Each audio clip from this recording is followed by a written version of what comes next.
So when thinking about how this is connecting to nervous system management, when you are not in control of the weather you're bringing in the room, or you realize you're bringing in something that is not very productive, most likely you are dysregulated. You are in that fight or flight state. You are feeling stressed or anxious. You are in a very reactive mode or hyperactive reactive mode, and you are not really in control. You're not open to creativity. You're not open to connection. You're not curious, and you're not able to drive a very fruitful environment. You are no longer in the driver's seat. Your fear, your anxiety, your reaction to what is going on is the one that's leading. So you are not actually truly leading. And you're not then truly in control. Life's too short for bad coffee or bad leadership. I'm Lindsay Yellin, executive leadership coach, coffee enthusiast, and former ad VP turned believer in leading from a place of possibility. On Unfiltered Leadership, we skip the buzzwords and dig into the messy, human, and powerful side of leadership with real conversations and practical takeaways. Now grab your mug. Let's dive in. Hey, leaders. Welcome back to Unfiltered Leadership for another espresso shot episode of me sharing my great, what I feel like are the greatest tools and focus areas to help set a foundation of growth in your leadership, self-awareness, self-leadership in this new year. So today I am getting into a topic that I think is so incredibly important for just how we live our lives in general, especially in leadership. And so I'm going to be talking about it more in the corporate team leadership sense, but this topic is actually super relevant when thinking about being in a relationship with anyone, your partner, your family, your kids. This is 101 for our I don't know if it's a 101, it makes it sound like it's easy, but it's foundationally important for just managing yourself in relationship to other people. So we're going to be talking about nervous system management today, but in a sense that I hope will be easy to understand. And that it's all about self-awareness and how you are showing up and the impact that you have in other people and how you are showing up or walking into a room. So I'll start by sharing one of the most influential leaders I worked for was a senior leader in advertising. His name is Chris Loeffler. Chris, if you're listening, thank you. You're incredible. And one of the things I learned from him when working under him was he would always say, remember, leaders bring the weather. And he would tell this to us to help us be conscious to the impact we were having to those around us, and to be aware that when we walk into a room, we had the ability to shift and change that room based on the weather that we were bringing. And it was so true. Think about it. We know when there's somebody who walks in, and they are just angry or miserable or upset or stressed out and anxious, we all feel that energy, especially if they're the one who meant to lead the meeting, they're the team lead, they lead the company. We all are co-regulating and responding to that energy. And that can completely shut down creativity, shut down connection, shut down exploration, shut down any energy, and totally shift everything. On the other end, if somebody walks in and they are, they bring energy, or there's somebody who's bringing calm amongst chaos, they are somebody who's bringing sunny weather or maybe just very tranquil weather, it also can completely shift things. So it doesn't matter what level you are. It doesn't matter what your role is, but when you walk into a room, your energy matters. So knowing your weather before you walk into a room has a profound impact on those around you. So that self-awareness is absolutely critical. So I want to dig into that today and understanding how powerful that is, and that too often, if you are not intentional with whether you're walking into a room or understanding that impact that you can have on others based on how you're feeling, and you're just kind of moving so quickly through your day, especially if you work in a really fast-paced industry or just times that are really stressful, you might not realize what you're bringing from room to room to interaction, what you're bringing home at the end of the day. And now that can impact those around you. So the more that you can understand it, but also understand the triggers and how you respond and what your weather is, and you're more conscious to that, the more than in control you can be. because people are looking to you, right? And so you want to be aware of the impact that you're having on others and be in choice of that versus realizing after the fact the impact that you had that might have been negative or unproductive or really brought a team down or derailed, and you're like, "Oh, that was not my intention," or that's often like moments of like leadership uh-ohs of like, oh, wow, I acted like really angry and I got totally dysregulated and screamed and that was not a proud moment. Like you don't want to have those moments. We all have them. You're human. But the more you can be aware of when you're dysregulated and when your weather is off and what you're actually bringing into a room, the greater chance that you can avoid those moments or at least regain control in those moments. Okay. Also, as like another way to think about this, Ronnie Dickerson Stewart often tells when she's talking about this concept that you want to be the thermostat, not the thermometer. You don't want to walk in a room and just like adjust based on what the temperature is. How do you set the temperature in the room? Be that thermostat of, okay, I'm going to set what it is. Doesn't mean that you're always like sunshine and rainbows and like everything is so optimistic and perfect and you're so happy. Like you don't need to set that sunny weather every time. That isn't even appropriate. That's not even good leadership. Sometimes it's understanding what the weather is in the room or the tone and you kind of deciding, okay, I'm going to meet them there, but I'm in control. Like this is a difficult moment. So I'm not going to bring sunshine. I'm going to bring some clouds, but because I'm going to meet them there with this kind of like tone. But I am aware, I am in control, and this is intentional, and I'm leading from this place on purpose. So when thinking about how this is connecting to nervous system management, when you are not in control of the weather you're bringing in the room, or you realize you're bringing in something that is not very productive, most likely you are dysregulated. You are in that fight or flight state. You are feeling stressed or anxious. You are in a very reactive mode or hyperactive reactive mode, and you are not really in control. You're not open to creativity. You're not open to connection. You're not curious, and you're not able to like drive a very like fruitful environment and you are just shut down, whether you're fight or fight mode, which is like that hyperactive, or flight, fight, like you're like out of here, right? And or freeze, if you were just in shutdown and you can't even really operate. That is all different forms of just dysregulation. That is not when you are fully conscious. You are no longer in the driver's seat. Your fear, your anxiety, your reaction to what is going on is the one that's leading. So you are not actually truly leading. And you're not then truly in control. So that can be the moments when you end up saying something you didn't mean to say. You weren't able to show up in the way that you wanted to show up. You feel a little bit embarrassed. You feel like, God, I really wanted to speak up and I didn't. I didn't know what to say. Might have been in shutdown mode. Like that happens. Like our nervous system is always changing, and it's a very appropriate response to be dysregulated and fight or flight or freeze all the time. But the more you are aware and know the triggers that get you there, and you understand what it feels like, and you can recognize that you are in that state, you're able to take back control and say, okay, I'm dysregulated. I need to handle this before I go get in front of a team, before I respond to this email, before I pick up this call, before I walk in with my family. Like I need to take care of this because this could have a profound impact that is not useful, that is counterproductive for me and for others if I show up and lead from this place. So you're just like recognizing that you are not an effective leader when you are in a dysregulated state. So how do you get regulated? So on the opposite side of thing, when you are regulated, that means that you are in that calm, in control state. Sure, you might be like a little bit activated or, you're like somewhere within that like window of tolerance. But overall, you are still very much in control. You are present. You are still in that driver's seat. You are very conscious to the weather you are bringing, where your energy is, how you are treating people around you, how you're responding when you're engaging or not engaging. You're able to be in a more curious place. You're able to connect more openly with others. You are feeling safer. You're feeling safe to be able to connect, safe to get curious, safe to be creative. Like that is all from a place of regulation.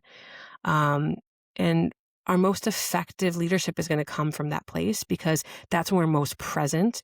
That's where we're most open, and we are also just in the most control. And so we're able to actually be in choice this whole time, meaning that we're able to lead in a way that makes us proud from our values very consciously and decisively. And we're just very present. Okay. So dysregulated versus regulated. So when you are choosing the weather you bring into the room, the best chance that you can to choose that weather is from a place of regulation. If you are noticing you're dysregulated, you have to go lead a meeting or hop on a call, or you have to get something out, or you are like in a fight or conversation with your partner or your kid. If you're able to understand like what's been triggered, or you're feeling yourself dysregulated, your heart rate is really high, your stomach feels all turned, you're sweating, you're feeling yourself super anxious, you feel yourself super frustrated.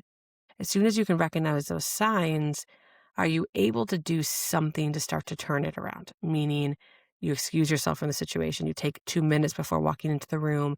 You go walk and grab a glass of water. You go grab a snack. You push a meeting back by 15 minutes and go sit outside.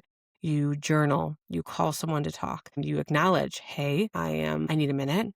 I'm feeling myself frustrated. And you take a beat, right? Can we come back to this conversation? Acknowledge it and give yourself time, and then choose and figure out what helps you get regulated. Breathing, walking, offering words of kindness to yourself. There are a lot of different tools out there, but finding a way to bring yourself back into that cool, calm, collected state where you are in control and your body feels safe again, you feel safe again, and then showing up from that place. So there was a metaphor. I don't know if you guys watched the most recent Taylor Swift documentary, and in one of the first episodes, she talks about how she recognizes her role and the importance of her as a leader of this whole tour. And she uses the metaphor around a pilot. She's like, I am the pilot. And if I am freaking out and telling everyone to be afraid of the turbulence that is coming, then everyone's going to be freaking out. And that is like, then I'm not effectively leading. And now I have a whole team of people that are freaking out about the turbulence. But if I can tell them, hey guys, it's going to be fine. We're going to hit some turbulence, but like, it's all going to be okay. And I'm able to remain calm and present and like set expectations and guide them, then I have a team that is able to continue to operate from that place of calm. So that's exactly what this is about. How do you be that pilot that is setting the course, that is setting expectations, acknowledging if there's something going on, but setting that tone, that energy, that weather of calmness and keeping the team on the right track and to be as effective as possible. Because you're constantly co-regulating to each other. And so your team picks up on it. You do it when other leaders are dysregulated. We all have that. We all have been in those situations. So how do you bring your consciousness to that, to know the impact of your energy and the impact of your leadership in those moments that matter the most? And last thing I want to share about this is I recently was listening to a great podcast from Brene Brown when she was talking about some of her concepts from her newer book, Strong Ground. And she talked about this concept in a way where she talked about being like either above the line or below the line. And she talks about this as like a self-awareness leadership practice for noticing how fear and reactivity show up in real time, meaning like you become super dysregulated and reactive and like no longer in control, and maybe your weather is like changing in the moment, but instead choosing a more like constructive way of responding, noticing it through that self-awareness and leading yourself to like choose something different and like not let that impact your team and your leadership effectiveness. So this concept is like realizing when you go above the line and realizing when you fall below the line. So when you are acting or showing up from above the line, that means that you are very present, you are self-aware, you're noticing what you're thinking and feeling rather than letting that control you. You take responsibility for actions instead of blaming others. You're more curious, you're more open, you're more engaged, right? Meaning you're regulated, like I was talking about before. Even when you're feeling uncomfortable, even when the situation is difficult, even when you're feeling uncertain, and you're in a place where you're able to respond versus react, and you are more grounded in your values, you're able to think more clearly, you're able to lead yourself in a way that makes you proud. So that is when you are above the line, aka you're regulated, you're in control of the weather you bring in the room, you are that thermostat, okay? You kind of see how this all pulls through. Oh, and when you are above the line, like that is in this practice, it looks like you're asking lots of questions, you're very curious, you're seeking to understand, and you're making choices that feel very aligned to like growth and connection and purpose and what is best for the team and like guiding them through example. Okay. However, when you notice that you are falling below the line, that is when fear and defense reactions are the ones running the show. You are no longer in that controlled, clarity, present place. Like you have dropped out of that. You have dropped out of the driver's seat, as I mentioned before. And your default is becoming like a very reactive role. You either become the victim, like, oh, woe is me. You become the hero, like I'm the rescuer. I'm going to solve everything here. I'll just take responsibility. I'll just do it. Or you become the villain and you're blaming other people and you become quite critical and really destructive towards others, right? And this is, I think, super interesting that she talks about it this way. And she got this work by, I think it's Cartman's drama triangle. She talks about this of the victim, hero, or villain. But if you think about those situations when we are dysregulated, when we're frustrated, we're triggered, like it really does come down to that. Like we're either like, woe is me, like I'm the victim. I can't believe this is happening to me. You'll never understand. Either, or like, I'll just do it. I'll just take care of it and resentful. Or you're like super frustrated and blaming other people. Like, so I just think those are such like pitfalls in leadership, is falling into one of those roles. And that usually happens because you're not feeling safe. You're not feeling secure. You're dysregulated. You're afraid. You're fear driven. You're full of anxiety, So starting to recognize that there's one of those roles that that seem to be your default or happens in difficult situations. Like, no, it's okay. It's human. But the more you're aware of it, the more you know, and the more you can start to choose something different to be above the line. So below the line, you fall into one of these roles. You are acting from fear. You're acting from scarcity. You're acting from blame or avoidance. And you're super focused on just protecting yourself versus trying to connect, trying to solve, trying to support others, trying to learn, trying to problem solve. Like you are in this like self-protection, fear, scarcity place. The thing is like you have to recognize that below the line, like showing up from this place is normal. We all do it. We are all human. We have moments where we fall below the line, and that's okay. It's not that you never want to be below the line. It happens and it's normal. It's just, as Brene and like other educators who talk about this concept, it's just very, very limiting. It's like when you're jumping into that survival mode because you're triggered, you're stressed, you're dysregulated, like that's fine, but you're operating from a place of survival and protection, and that's not going to get you very far, and you're not really truly leading, and you're definitely not an effective and impactful leader, and you're definitely not thriving in the way that you could. So the goal is to, by understanding what it looks like for you to be below the line, what it looks like and feels like when you are dysregulated, when you are triggered, when you're operating from stress and fear and anxiety, the better chance then you can recognize it and choose something different faster. And you can find a way to become more regulated, more present, to get above the line, or take control to get yourself out of the situation so that it can be continued at a time when you can be above the line. So it's just increasing your awareness, your ability to lead yourself more effectively. And then, of course, that means effectively and more impactfully lead others. So just start from a place, if you're wondering, okay, what do I do about this? Start from a place of self-observation. Don't shame yourself. Don't look back at all the times when you felt like you were below the line, or like brought the wrong weather into the room. Like, of course you did. Like I did. Like I have so many times. Like I do all the time. Like it's normal. We get dysregulated. We get triggered. We get afraid. Like that's because you're human and we're literally wired to do that. But if you start to recognize it, you start to notice it, that's only going to increase your chances to be able to choose something different and show up differently in the future, giving yourself a chance to shift the way you lead in the moments that are most important. You can have really great impact, and you can be above the line more often. But this is a very hard thing to do. You are changing the way you are habitually responding to difficult moments and triggers. After your whole life, you've been responding in one way.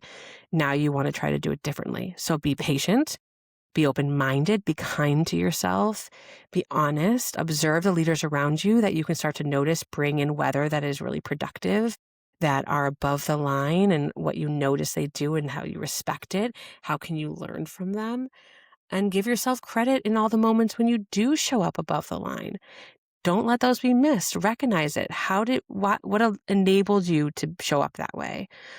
And what can you learn from those moments as much of the ones when you are showing up below the line?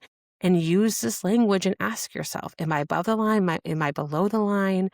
And see how that can start to just like increase your presence and your understanding for yourself. And you are going to notice how that's going to increase your leadership resilience, increase your leadership capacity and capabilities. And that will just continue to grow, because this will always be challenged forever and ever in leadership. Like, you're always going to have stressful situations that are going to want to dysregulate you. So it never goes away, but your capacity and your resilience is going to continue to increase, so you can stay above the line in those moments longer and become more effective.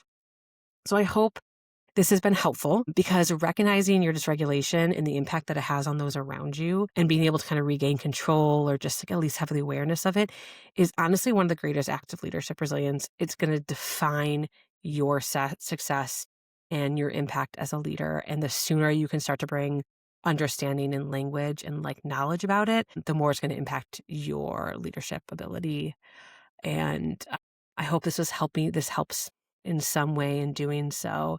There's a lot of resources out there, some people that I named today. And if you want to learn more about nervous system management, Deb Dana talks a lot about polyvagal theory, which is all about nervous system. Brene Brown talks a lot about this concept above the line and below the line. I know Dan Harris also talks about it. So there's a lot out there if you want to continue to dig deeper and increase your education and awareness about it. But I just want to say thank you so much for joining me today. I can't wait to see you next time. Wishing you the best luck out there, leaders. You are doing great. Keep it up.